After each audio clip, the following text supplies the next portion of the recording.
I'm back, folks. I'm back in the studio. We got Jack on Zoom. Jack, you did a heck of a job last week, man. I enjoyed listening to that episode with you and Liam. It was a grind. I appreciate it, Tommy. Happy to have you back. This was a fun one, breaking it down with Baron this past series. Always good to have Baron on. We love our alliteration around here, huh? Breaking it down with Baron. That's right. We love alliteration. Who doesn't? It's great. I know the Humble Homeowner loves alliteration. So yeah, Baron is the guest this week, talking about the Cobras season as a whole, as well as his series against the Mallards, the dynamic of playing with Caden, the moves that Drew made in the offseason, kind of just all things Coastal Cobras 2024. After that, we have our usual comment of the week, Fuzzy Numbers with Tim and Fuzzy Frank. We have a Q of the day this week, which is exciting, as well as a Waffle House update and Jack's Humble Homeowner segment, which I'm growing to love week after week here. So, jam-packed pod, packed action. This is the Pipe It Up podcast. Cue the intro.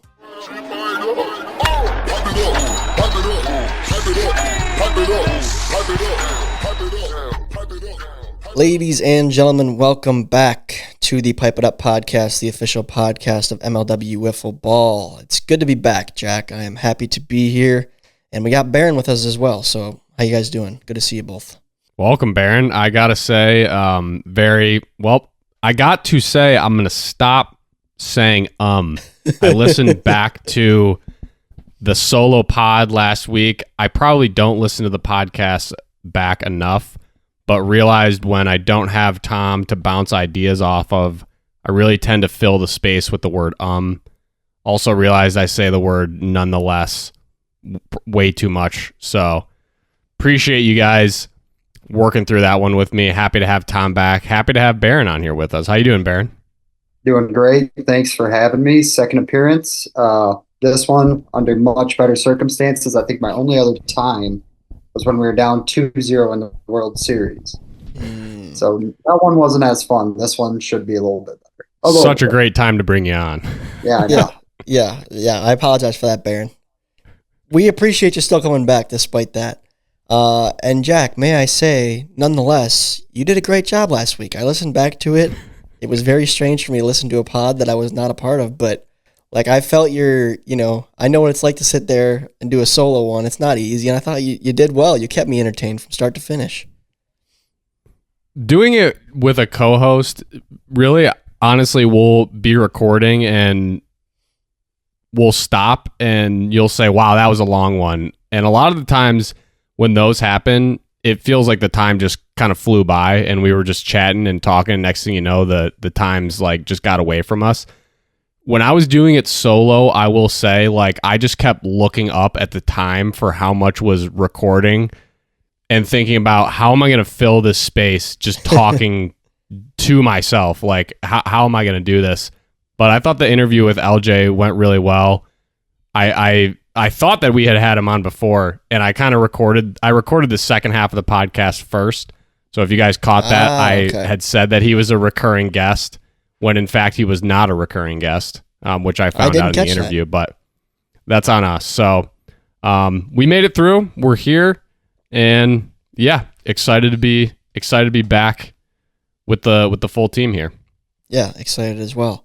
And we got Baron, which is a treat. Appreciate you again joining us. Baron, which he also got married in the last month or so here. So round of applause in the comment section for Baron on his recent marriage. But Baron, first and foremost, congratulations on making the playoffs. Big dub there in Game 3 for the Cobras against my Mallard squad. How does it feel just with this group and the postseason chatter that was happening amongst MLW players, the fans, about these Cobras specifically? What's it like now to be sitting on the other side of it, knowing you've clinched a spot in the postseason? It felt like we waited till the last minute to do it. I mean, you look back on the All-Star break, we're in second place in the AL, and then we lose our next 5 games, and you're going into that Game 3, you're going, are we really about to go 0-6 and miss the playoffs by a game? Like, that would be the worst case scenario. And just to pull that one out, especially in the last inning, feels so good now to make playoffs, especially after missing last year.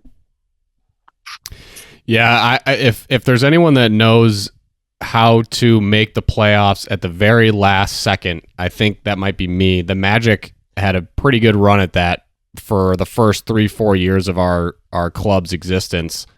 So I know how that goes. But you guys started pretty hot. I guess when you saw Drew making all these moves in the offseason, we talked about it plenty on the podcast.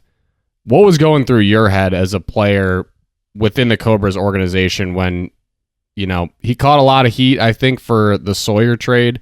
I think it's worked out for both teams kind of how they would have hoped. But I guess what were your thoughts when that was happening? Right away, obviously, there was some concern because we kind of lost our number 2 arm right there. And then he was talking about Zerlag possibly pitching, and you remember the early days of Zerlag pitching. It wasn't the prettiest thing. I've seen him warming up. He looks better now, but then we ended up getting Caden, and I'm like, all right, this guy can be a number 2. Hasn't thrown too many innings, and he's really stepped up. But right away, I was worried. I was thinking, Drew's going to draft a pitcher, right? No, we get a hitter. We get a hitter only, too. So it's like we're very limited on pitching. And I was very worried in the offseason, but it all came together quite well. It really has. Against all odds, it really has come together. I mean, your record's not the best, but making the playoffs is more than people thought you guys would do. I think you could already consider yourselves overachievers at this point, and anything else beyond this is just kind of icing on the cake and gravy, as they would say. But you mentioned Caden.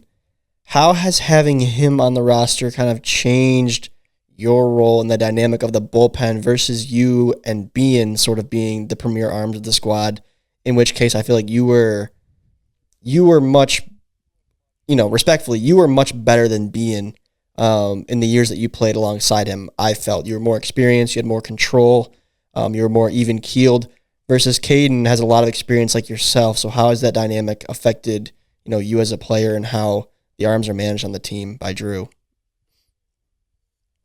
I feel like me and Caden work really well together, and we're honest. We'll both throw the ball around to start the game, and we'll be like, I'm really feeling this one. And obviously early in the year, I was getting most of the game 1 starts, and I started to realize he was throwing that game 1 or game 3 ball. He had much more movement on it, and he was doing really well. And I can't remember I think it was just this past series where we threw him game 3 finally, and I was like, look, he's so good with the new ball. It's different than his game 2 movement. And I think just him getting more innings too has really helped. And you can see he's a better pitcher. But he's also helped me. He's very confident, and it doesn't feel like a battle between us of who should be pitching. We just want to win. I'm going to go out there and just ask the tough questions because I feel like the people deserve to know, and also I'm curious. But I feel like, Baron, you in the series that we played against you, in some of the videos, you didn't necessarily seem to have the same form that you've had in prior years. And I think Caden has stepped up at the right time, and you guys needed him to. But is there anything particular that you can point to as to why, we're not seeing Cy Young Baron out there? First thing, I'm not sure how many people know I have been dealing with a shoulder injury. I'm lazy, so I haven't gone to the doctor to check it out, but I relate. I hadn't thrown I had not thrown in the Kalamazoo Wiffle Ball League, I think, since late May, it was the day before the Magic series. That was the last time I've thrown full fast pitch in the Kalamazoo League. So I've really been just holding off on this. And I think in this Mallard series, it was possibly my first speed violation of the year. So it felt better. It's getting slowly better, I think, but I still need to get it checked out. But I've been dealing with some issues with that. My form doesn't feel right the way I'm throwing right now. I can still get it up there, but the pitches aren't as good right now. And there's been a couple games I've been able to get through it, but obviously, like this last game, if they're seeing me and they're hitting, there's not much more I can do. I mean, I think it's apparent because we know what you're capable of. that being said, I think the silver lining in that is Drew's given you a larger offensive role this year with having Caden taking more innings on the mound. So, I mean, how do you feel about that? Do you enjoy that transition, I guess, from maybe less time on the mound, more time at the plate? Yeah, I definitely like the more ABs. And with MLW, it's tough, especially Cobras. We have 8 people on our team. So if you want to stay in that lineup, you got to keep hitting. And luckily, I started really hot at the start of this year, so I was able to earn some more at-bats, and I feel like I've been seeing the ball pretty well.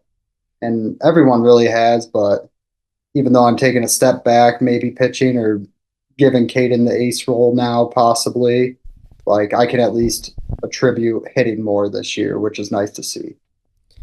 I feel like Yeah, absolutely. I feel like your bat in this league has, I don't know if we've really seen it to its fullest potential or really gotten a full gauge of what it could be. Because Drew does carry such a large roster, and yeah, you have been his premier arm, I definitely think he has opted for you to be DH'd for in the past and not have gotten you those reps. So I'm not really faulting Drew for that. I think you definitely have potential to be a good hitter. I've seen days where you look right up there and you're confident you're putting the balls in play. I've also seen days where you're striking out a lot. So I don't really know. I think more ABs will benefit you. Let's put it that way. And I think we've seen flashes this year where like you have stepped up in a big way. I think in this series specifically, you had the big hit that ended up scoring the game-winning runs there in the third inning of Game 3. So I was happy for you, get more of an opportunity because I know in the past, like I like joked with Kyle or Jimmy or other guys at the Meadows, like, man, Barron's a pretty good hitter, but he hasn't really gotten that many ABs. And again, no fault to Drew. He's got a lot of talent to manage. So it's been just cool to see you get that opportunity, I guess. And I'm sure you've been, happy to. Yeah, definitely. And especially this year where I feel like this year is the Cobras' best overall hitting team we've probably had. I Who would have thought? Andy's been on fire. Andy's been on fire. Drew. He's going to get hits all the time. Esh, he has a shot for Rookie of the Year. I'll say he's been hitting so well. Zerlag, when he is there, he hits well. So I mean, it's the best hitting year we could have seen out of the Cobras, and I'm happy that I can still be in the lineup there in that. You made an interesting comment when you said because we have such a big roster, you have to hit well to stay in the lineup. And it's interesting just that, I guess, competitiveness that happens between teammates, like within the own team. Because I think in MLW, because you get so few at bats, it's often hard to, it's often hard to say, well, we're going to commit to this guy if he's not performing because, well, he just needs more at bats. And while we have these other 3 people sitting on the bench that maybe they can get in there and actually, start producing for the team. So I guess how have you guys managed it, or maybe how have you more specifically managed just being ready when your number's called, not knowing like if you're going to be in that lineup consistently? Yeah, I think really we've only had like one series where everyone's been there, so we haven't had 8 at every one. But I kind of feel like everyone's going to get their chance especially in a regular season series. Everyone's probably going to get their chance to hit, and it's got to be who's ever hot. You said it. There's so few at bats in these games.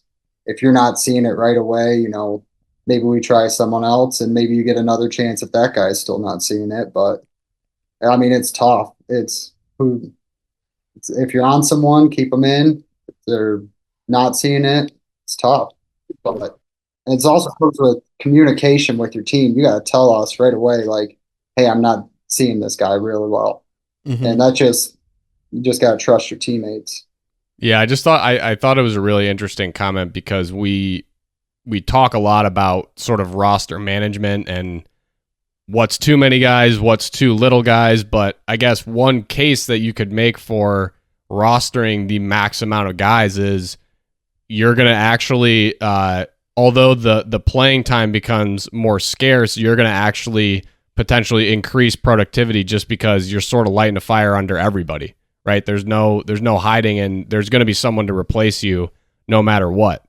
So I don't know, interesting concept there, but I think it's cool, Jack, because not to hijack your guys' conversation, but I think also that competitiveness kind of draws out like clutch moments that require execution in games that potentially wouldn't necessarily draw that out normally. I'll use Ash as an example. Like Ash was a guy that Drew drafted, kind of a wild card. We didn't really know much about him, and he was clearly going to have relatively limited opportunities this year. And then Drew sticks him out there in one of their first series, like late in the series, gets like 1 or 2 ABs max, and the kid hits a home run. And like there was definitely pressure on him to execute in that moment. When you see that a guy can, make a play when there is pressure on him, then I think it shows a lot about what kind of player they would be in an actual like high pressure situation. Does that make sense? Yeah, it's a great point. I couldn't agree more. That's kind of what I'm getting at is it's a fine line of balancing, hey, we want to have the optimal amount of players to get everyone enough at bats so they're seeing enough balls. Yet at the same time, we don't want to just be a complacent roster where you have nobody nipping at your heels, right? So to speak, kind of like nobody behind you that's pushing you. Those are the best teams in sports, are the deep teams, right? The teams where it's like those second or third string guys could come in and start just as easily. They're the ones that are like pushing the guys, every day to be better. So I feel like we've not really come to that conclusion before on this podcast. It's normally been us talking about how do you optimize the roster? How do you get people the at bats they need to be efficient and productive? And maybe it's just well, you roster as many people as you can, and that's how you get the most out of your lineup. So. And to add on to your point, Tom, you brought up Ash hitting that bomb. I think that was the Magic series, the end of the Magic series. He hits that homer. I think that was his only at bat of that game. We go to Brooklyn, and he's hitting every game because he hit that homer. And he hit really well in Brooklyn, too. But if he strikes out, maybe he only hits 1 or 2 games at most in Brooklyn. And you just got to take advantage of the opportunities you get. Exactly. But I think it's a lot of pressure, to come in and to only get one opportunity, and you got to kind of know, like, okay, my opportunities are limited here. I got to make the most of them. So when you go out and do that in a game that was essentially already over, you go out there and make a big play, like all of a sudden now it's like, wow, this guy can make it happen, like even with some pressure on him. So I think that translated well to then playing on the big stage in Brooklyn. All right, let's look ahead. You guys took care of business. Wasn't pretty. Not a lot of hits, but you guys rally in the third off a comb, scrape a few across. You crushed Wildcats' heartstrings. Shout out to Kyle for, I don't want to spoil the comment of the week, but Kyle did a good job with that. And so in the playoffs, congratulations. How do you feel about your counterparts here in the postseason, the Metro Magic and potentially the Predators if you were to beat the Magic? First off, we got the Magic, and I actually do feel quite good. Kind of for the reasons we lost the first series, my arm wasn't great coming off of pitching in KWL, and Caden didn't pitch. And I'm not positive. You guys could probably answer that. I don't think Caden's ever pitched against the Magic. Maybe he did 1 game. So the Magic have rarely to never seen Caden pitch, and he's pitching really well right now. So I trust him going into this playoff series. And I think it could be different than the regular season. It's going to be much different than what they saw. They saw my younger brother for 2 games. No, that's true. I think if Las Vegas was setting a line on this series, I feel like it would be pretty even. I mean, I think the Magic have an advantage from a pitching standpoint. With RJ, I know his win-loss record isn't there, but just on paper, you look at it, RJ Walgate versus Caden Irwin, just their resumes and bodies of work, I think you probably give the advantage to RJ. But conversely, I think the Cobras are obviously, the statistics show they're a better hitting team in aggregate. And outside of Grant, similar to last year, we've struggled this year. For sure. So that's going to be the real test. I think if it's Caden or if it's you, Baron, who outside of Grant can produce for the Magic. and that's going to be what it comes down to. I think the Cobras are gonna be pesky, and they're gonna score some runs. It's not going to be shutouts. They're going to score some runs because that's just what they do, and it'll be whether or not we can match that. Yeah, definitely. And RJ, obviously, I'm not a big believer in the win-loss record. You can go look at my stats. It's not a true indication of how well you pitch. Right. True. So I know RJ's good. I know he's going to be solid. He's going to be locked in. And you got to expect his best. And we put up a couple runs in game 1 against him in the regular season, and then we had the Esh solo bomb, which I think maybe that was our only hit. We might have had 2 in that game. So when he's on, it's tough. So yeah. It's going to be tough, and you got to just keep Grant in the park. That's the big one, obviously. Everyone knows that. It's no secret. Don't let him kill you. Yeah.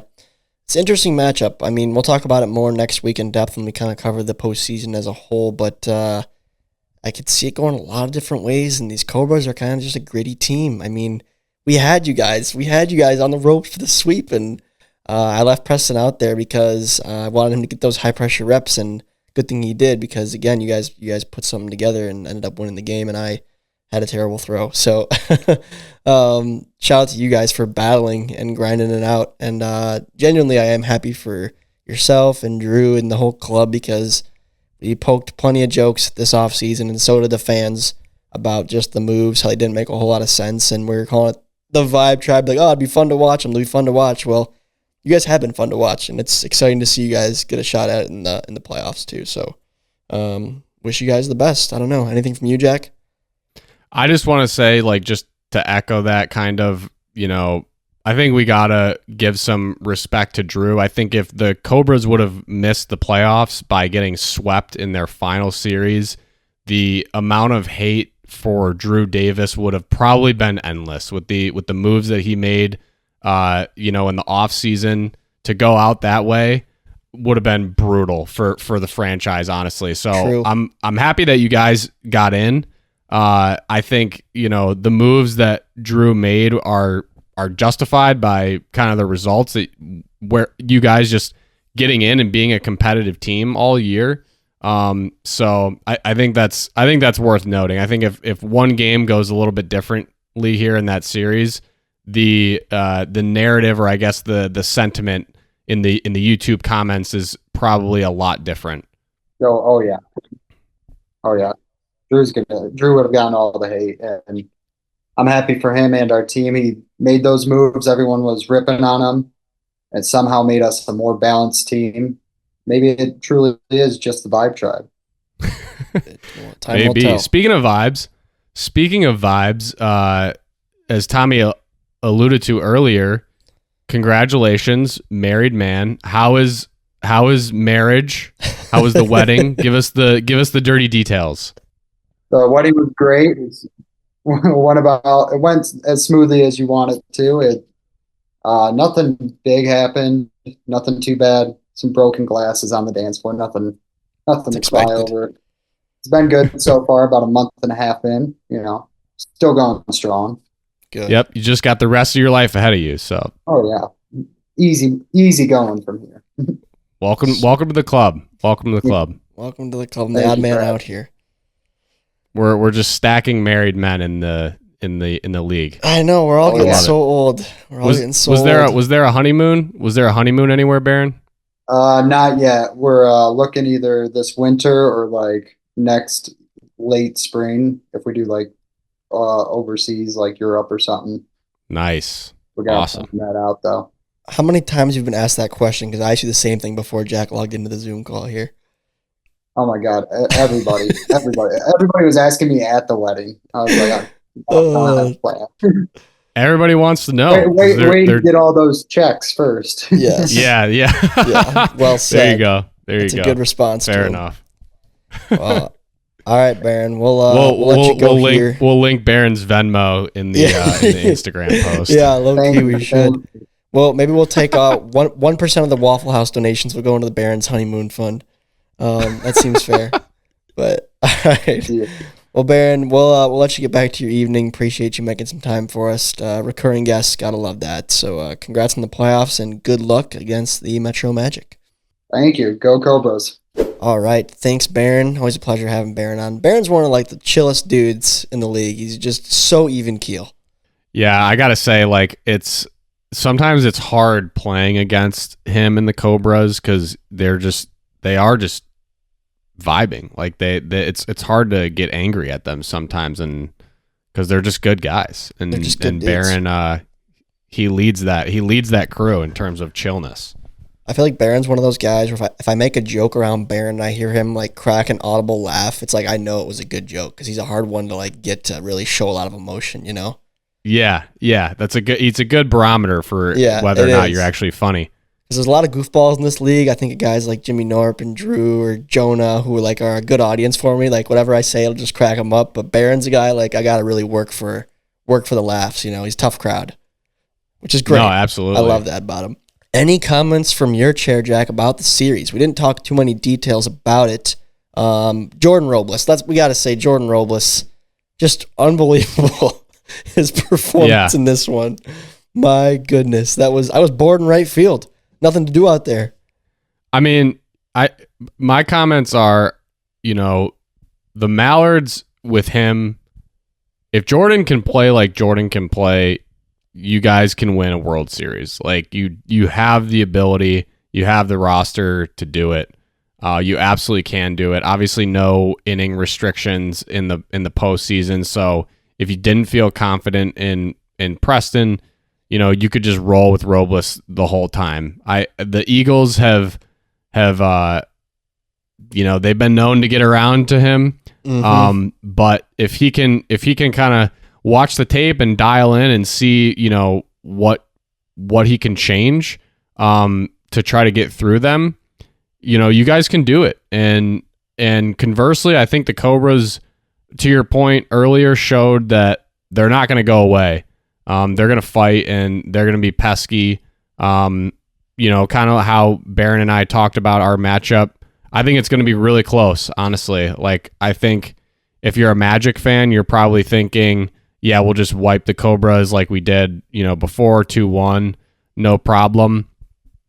I must say, as a manager, I'm confident in our team, but I do think it's going to be a close series. I think it'll probably go 3 games, and it's gonna come down to 1 or 2 runs. Like I think both teams are very solid. Both have their strengths and weaknesses, so it'll be interesting to see. I really feel like this. I know we probably say this every year, but I think something is going to happen in this postseason that was just very unexpected, and I think it's just going to be a very exciting postseason from top to bottom. I mean, when you have a team like the Western Wildcats, when you just look at their roster, when that team misses the playoffs, that team didn't make the playoffs. Like you know that the product that comes out of, what's gonna happen in the playoffs, it's gonna be awesome. It's gonna be exciting. So I'm jacked up for it, pun intended. And yeah, I think both teams have a shot. Like I think both teams have a very realistic shot at winning the World Series. You're saying Mallards and Cobras, or Magic and Cobras? All the above. All the above. All the above. I could see, I could see a way the Cobras beat us and the Predators to get there. I could see the Mallards doing the same. Winning 2 series to get there. I mean, we might have a rematch. That would be an epic rematch. An epic rematch in the World Series. It really would be. Yeah, I want to get there, of course. But the Eagles, like you said, I'm so high on Robles, like on the mound. He's just throwing like we've never seen someone throw in this league before, at least like modern day, against the current talent at the plate. But the Eagles do have his number, and he knows that, and we're very transparent about it amongst each other. So that's kind of going to be the game plan here moving into that series is, well, how do we combat that? We can't just walk in and do the same thing we've done in the past and have them get around to you and then rattle us and we get down on ourselves and we beat ourselves. Like, that's the conversation that we're having as a squad going into this series against a very tough Eagles team. So Definitely the underdog, which I kind of like. I feel like in the past, all the pressure's been on us, having Jordan with the star power that he has, being the 1 seed. I feel like this year's much different. We've put up a mediocre win-loss ratio, and we got nothing to lose this year. It's a much different vibe, I think, and hopefully that lets us play a little bit looser and with less pressure on ourselves and yada yada yada. So I'm excited at the opportunity. As the famous James Winston says, I think he says, be obsessed with your opportunity, and I am obsessed about this opportunity here. Yeah, I do like you guys in the underdog spot. That's different for you guys. So I like playing in the underdog spot. I think the Mallards, I think it's good for you guys too. So yeah. Also, Jack, I don't want to toot my own horn here, but I feel like we have to talk about, I got a home run on the board for the Pipe It Up squad here, the Pipe It Up host, which was, I think that's big. It barely got out, and I think you guys saw my reaction pretty genuinely with the hand motion I made. That was like, because I knew it was a line drive, but I thought it was going to hit the fence. So when I realized that it got over Andy and it actually cleared the wall, I was like, it's gone. And I threw my arms up. I was so surprised. So big sigh of relief. It's big for the brand. Yeah, big for the brand. It is. Every home run, it feels like, that not me, but that you get is just worth its weight in gold on the podcast here in terms of us staying in the league. They just put that graphic out, the Instagram, yes, regarding the MLW vets. I really don't know what I deserved, or I don't know why I deserve to be the cover athlete, main headshot in that post. I mean, there were some fantastic names on there that probably could have been used, but I'll take it. I mean, I'll take the post, but every home run, it counts, man. Every home run counts. Everyone counts, Jack. You know what would just be euphoric is a postseason bangerang against the Cobras. That would be big. We need one. That would be big for the brand. We need one so bad. What better time for your first hit of the year than the playoffs? You can't draw it up any better. Be obsessed with your opportunity, dude. Jack. Be obsessed. First hit of the year, bangerang in the playoffs to win a game. Oh, that's a dream. That's a dream come true right there. Dream of mine. I've dreamt about that moment for my whole life. And I got the pleasure of experiencing it last year, Jack. So maybe it's your time this year in a little postseason walk-off. We'll see. We'll see, man. Time will tell. I hope so. I really do. Time will tell. I just hope for me and the Mallards, moving into the playoffs, definitely Jordan, keep doing what you're doing, man. It is the Eagles, so it's a different squad, but I have some concerns with the bullpen, so we'll see what happens there, and then just the offense. If we can score probably 2 runs a game with Jordan on the mound, I think we'll be okay, but 2 runs is a lot to ask for in this league, so even 1 run might be enough, but we just got to find a way to scrape a few across, so that's kind of where my head's at heading into the playoffs. But let's take a look at the comment of the week this week. It comes from Josh, and I alluded to this one as well. He said, so much respect for Kyle for keeping the energy when his team is getting eliminated. And I will say, yes, I read that comment before I watched the video, and Kyle did do a spectacular job of not, showing his hand too much in terms of the disappointment of his team being eliminated during that Cobras rally, and then with the final out of the game when I struck out. You would have never known at all. So shout out to Kyle for that. A lot of comments. I think a couple things. Number one, you can tell that Kyle is for positivity and entertainment over, I guess, his obviously he's competitive and he wants his team to be successful and he wants to win.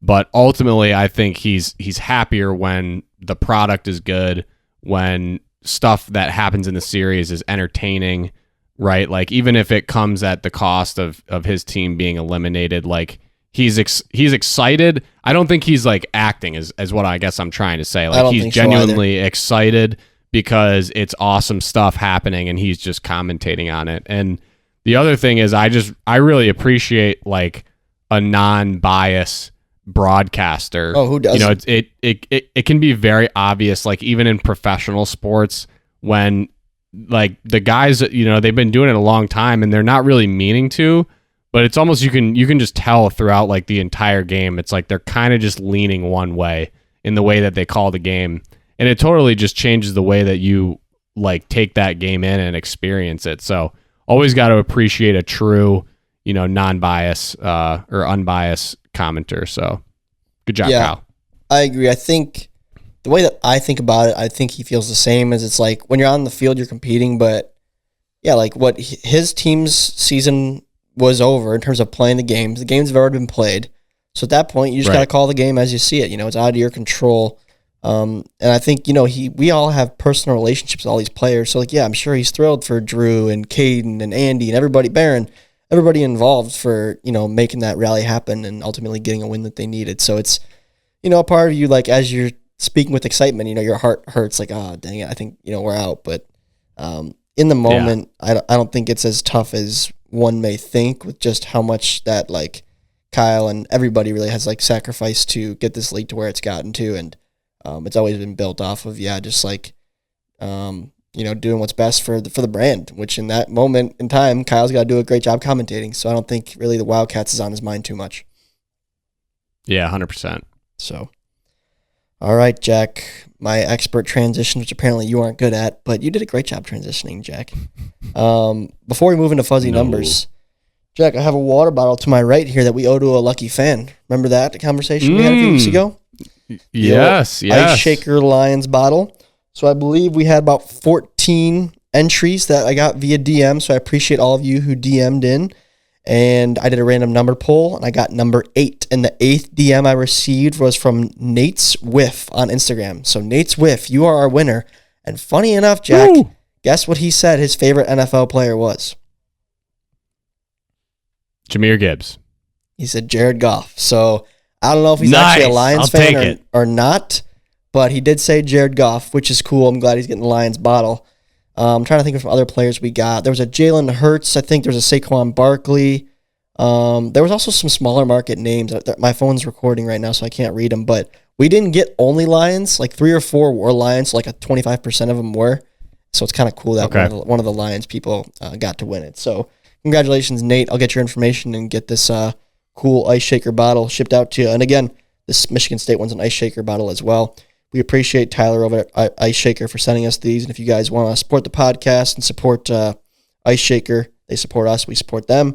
Get yourself a water bottle. They're very nice. So thanks again for supporting us, Ice Shaker. We appreciate it. All right. Fuzzy numbers, Jack. You ready? Yep.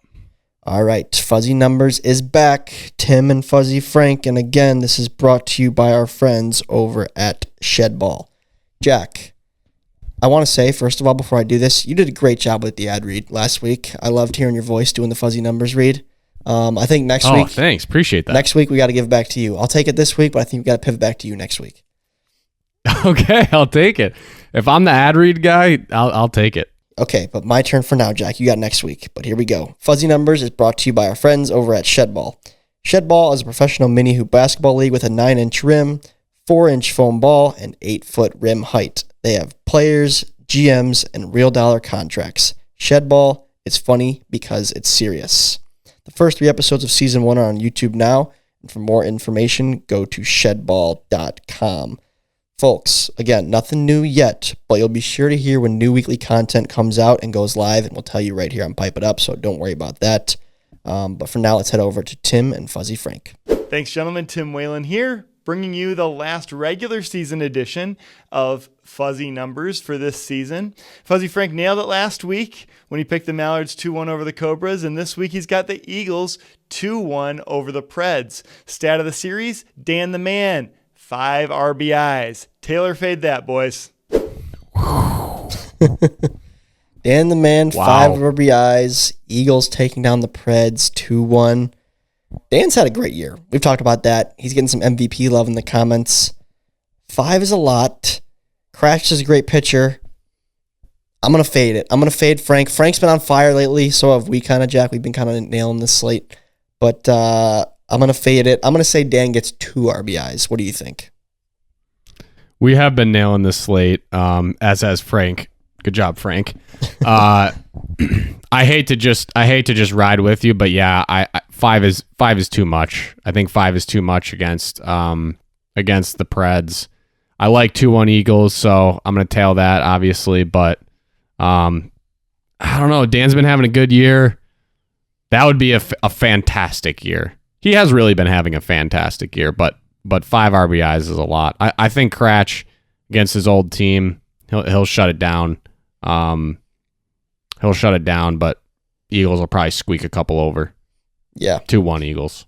Yeah, I got 2-1 Eagles as well. I kind of just realized this is the last fuzzy numbers for the regular season. We plan to bring out fuzzy numbers for the postseason, but it's weird, man. Time flies. Summer's winding down. It is weird. I messed up because on the last podcast, again, folks, this is why I needed Tommy there, but I believe I had said this Cobras Mallards series was the last one we needed to predict in our Waffle House challenge. But in fact, we have one more. So what's the score now? Are we tied?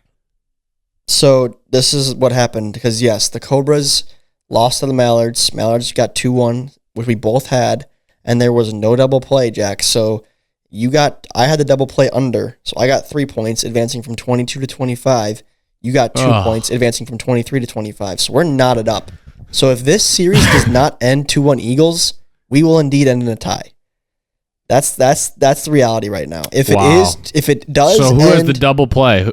Who has the double play? If it does end 2-1 Eagles, you have the double play under. So it's in your favor, most likely. Okay. If the Eagles take care of business here and it's 2-1. But if the Eagles sweep or if the Preds win the series, or if the Eagles win 2-1 and the double play happens, then I would win. But the odds are definitely skewed in your favor, or a tie is most likely right now.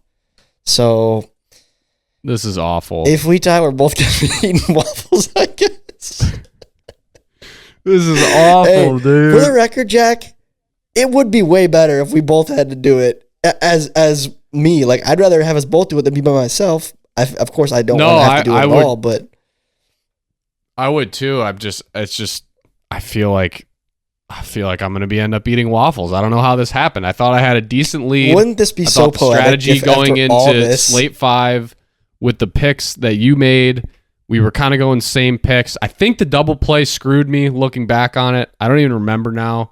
So far, yeah, it has so far. I feel like I'm going to be eating waffles.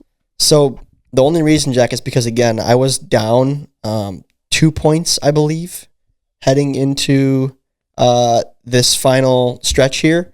And the game that you had the under and double plays, we didn't correctly predict that series. So you didn't get the additional point there. We just had nothing. There was no blood, you know? Mm-hmm. Maybe I was only 1 down. I don't remember. But anyways, when there was blood in this past Cobras Mallard series, I had the under. So, like, I got the additional point there, whereas you didn't in the previous series. So that's the reality of what happened. I think I got an additional point for the D-backs versus the Gators.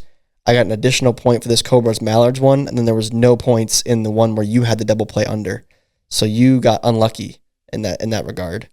Brutal. I think next year what we'll have to do is maybe we can't predict the same thing. Like, maybe we can't both say 2-1 of the same squad. I don't know. We'll have to reassess in the postseason, but get some fan feedback. Yeah, I mean, it'll be an evolving game, I think, next year. We're certainly not going to do the Waffle House challenge. No, we'll probably do something different. We haven't even done it yet, but the reality is, Jack, this time next week, we're going to know who's eating waffles. Either it's you, it's me, or it's both of us. That's the reality. Yep, that's true. So that's kind of exciting. That's facts. We'll start getting the planning process together for making that a reality, whether it's me or Jack or both of us.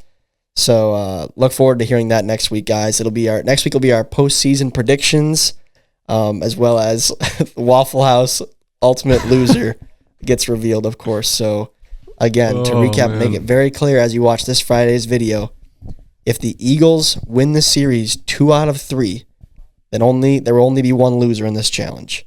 If the Eagles win 2-1 and there's no double play, Jack is the winner. I am the loser. If the Eagles win 2-1 and there is a double play, then I am the winner. Jack is the loser. If they sweep them or if the Preds win, then we are both losers. So that's the situation right now. I hope that's clear. Was that clear how I said it? Yep. Okay. That was clear. Okay, great. So stay tuned for that. We look forward to, I'm hoping the comment section, Jack, we need you guys to do us a favor. Pipe it up, listeners. You know, there's 2,000 of you who tune in every week, 2,500, whatever it is. We need you guys to kind of sound off in the comments here to build some hype about this Waffle House thing. amongst beyond just the Pipe It Up community. This needs to spread to all of MLW community so that everyone can tune in and watch this thing. I think it's a fair ask. Yeah. If all of you guys can do us a solid and drop a comment this Friday after you watch the video about the Waffle House thing, it'll build a lot of hype around this, which would be cool. Agreed. Good call. I don't ask a lot of you guys too much. If we're gonna do it, we gotta hype it up. We gotta do this thing right. It's like I like to say it. If you're gonna do it, you gotta do it right. So if you guys show some love, do us a favor and drop a comment, and then from there we'll take the wheel from there. We'll take the pass, alley-oop, we'll slam dunk it, put on a good show. Nice. And was that well said, Jack? Very well said. Cool. All right, Jack, before we move into kind of wrapping this one up here, what's going on this week in this edition of the Humble Homeowner? Oh, man. Well, I mean, yesterday I spent probably the majority of the afternoon / evening trying to get my bathtub to drain properly. I've been there. We only have one bathroom in this household, so it needs to be in working order at all times, and it was not draining very properly. Snaked the drain, broke the plastic snake in the drain because I wasn't doing it right. Went back, bought like a legit, metal snake. Did you buy or rent it? What'd you do? It was like $13. I was like, this might come in handy at some point. That didn't pull anything out. I thought it might have just been clogged. Long story short, ended up having to essentially take out the stopper for the drain. So if you can imagine a bathtub when you flick the thing either up or down to either stop water or let it go through, that thing was not configured correctly. So I had to basically take that out, get it to just the right spot to where when it's open it drains, and when it's closed it's supposed to stop the water. So yeah, that took up time that I would have liked to have been sitting on the couch watching the Lions as opposed to listening to them on the radio while finagling with the bathtub. But you get humbled. You watch a couple YouTube videos and then you figure out how a shower drain works. Were you successful? I think so. I mean, I improved it a little bit. I wouldn't say it's it's draining like optimal performance, but it'll do. Yep, I think that'll do. Yeah, I'd say that'll do it. Jack, a little bit of a tip for you. So number one, if you ever do have a serious issue, you can rent like a full like industrial grade type snake thing for your drain. We've done that at my parents' house before. It's like 50 feet and it won't break your bank too bad. And I also, I want to I'm not a homeowner, so I can't be a humble homeowner, but I can be a humble home renter and make a bit of a humble brag to you. Yes. Yes. Listen to this story. So I've done the whole snake thing before at my parents' house. Like I've mentioned, I've helped my dad with that project. Classic father-son thing to do. Teach your son how to snake a drain. And so here at the Pipe It Up pod studio here, and actually the pod studio bathroom right next door, I noticed that drain was starting to get a little slow moving, a little lethargic in draining the water as I showered each morning. So I didn't have a snake rather, but I kind of knew the process. So what I did, Jack, is this might be a bad idea. Maybe don't do this at home, but it worked for me. So keep that in mind. I actually took a hanger out of my closet and uncoiled it all the way and then created a little hook at the bottom. My hand bent to the bottom just a little bit after uncoiling this whole thing. So it was like probably a small, like half-inch radius little curl. Yeah. Snaked that down there and just started to twist this thing over and over and over again. And sure enough, I got a lot of gunk out doing that, and the drain was working much, much better. So it kind of worked. Why not? Good idea. You know what? That's the engineering background there for you. Yeah. That's what you went to school for. That was a rare hit and an idea that was probably stupid and kind of actually worked. I was shocked when I actually pulled up like hair and gunk. I was like, oh wow, this actually worked well. It's nice when that happens. When you have an idea and it actually works. You'll come across those moments, Jack. As you get old and that beer gets a little more gray in it, all of a sudden you'll be a seasoned homeowner. And drain, that'll be no problem, no sweat off the back at all. You got, we're learning fast. You got to learn fast. In order to learn fast, you got to fail fast. So You do. That's what we're you gotta doing. fail fast. I've been using that as a motto for myself recently as well. Before we wrap up, Jack, kind of a hidden gem for those of you who made it to this part of the episode. We got a great question in our DMs. Can I share it with you, Jack? I think I already did. I sent it to you. I texted it to you. Yep. I forget who this comes from. I apologize. Oh, Sammy Hall.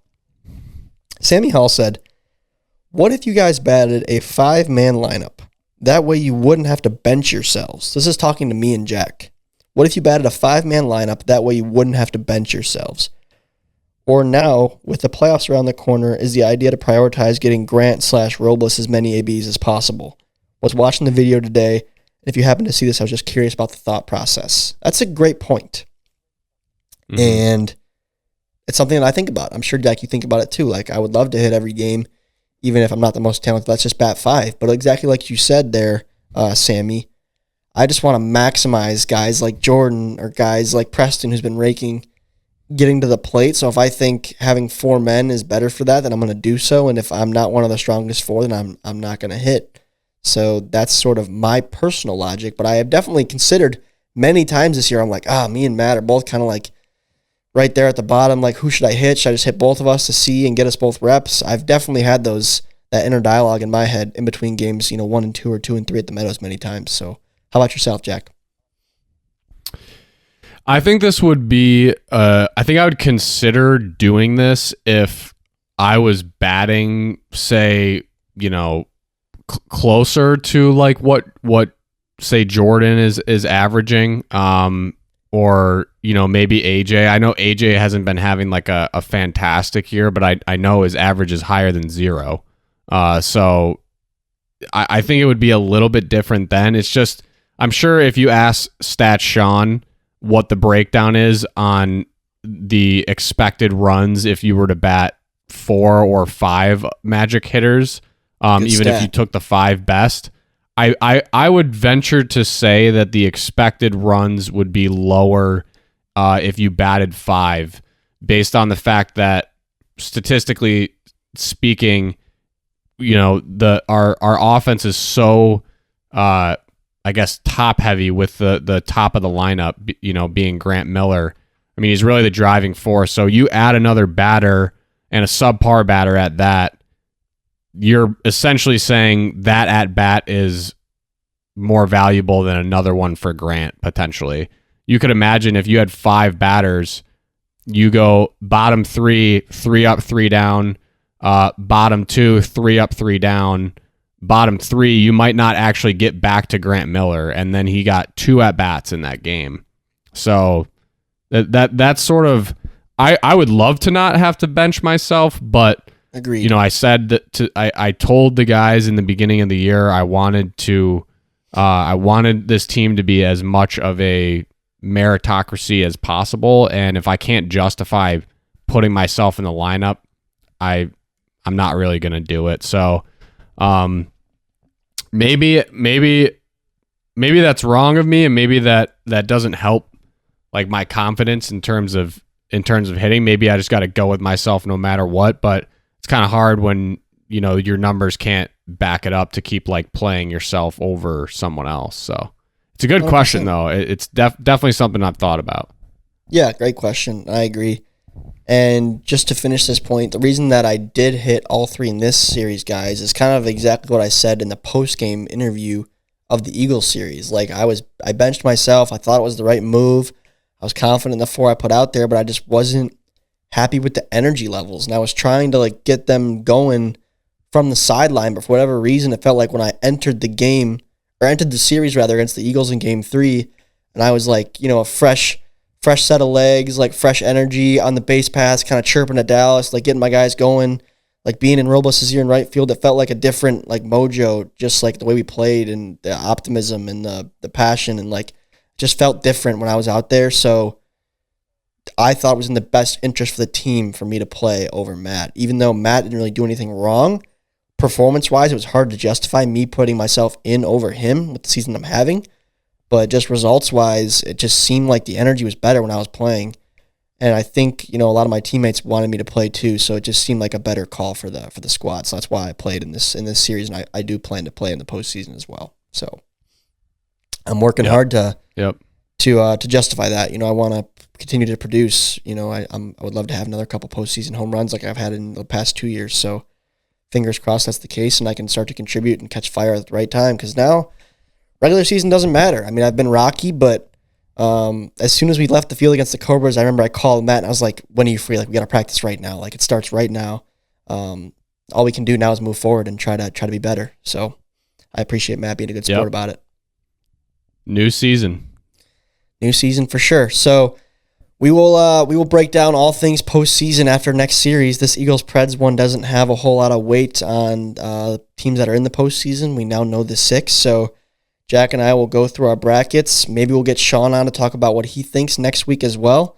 And gonna be a good episode. So definitely tune in, and looking forward to it, Jack. I had a good time last year breaking it down with you. So yeah, always a great episode. And not to, of course, guys, like the postseason is kind of already underway in real time. So Jack and I, we do have screenshots to prove that we made these predictions well in advance. So we will talk about those things. Not like we're talking about it in hindsight and then like fabricating our words. I already have notes and predictions on all the squads, so no need to worry there. Yep. But all right, we're prepared. We're prepared. Appreciate you all tuning in. I appreciate again Ice Shaker as well as ShedBall for supporting us, and for all you fans, of course, for tuning in. Please support those two brands as they are supporters of us and fans of us. So therefore, we are fans of them. So thank you all so much for tuning in again. Next week going to be a great episode. Tune into Eagles-Preds. Blow up that comment section about the Waffle House thing, and we're going to take care of our business on our end as well. So that's that for this week, folks. Lions got a W. Good luck to all you NFL fans out there this coming week. Jimmy Norp loves Sam Laporta. That's his favorite player. We will see you all next Wednesday. Pipe it up.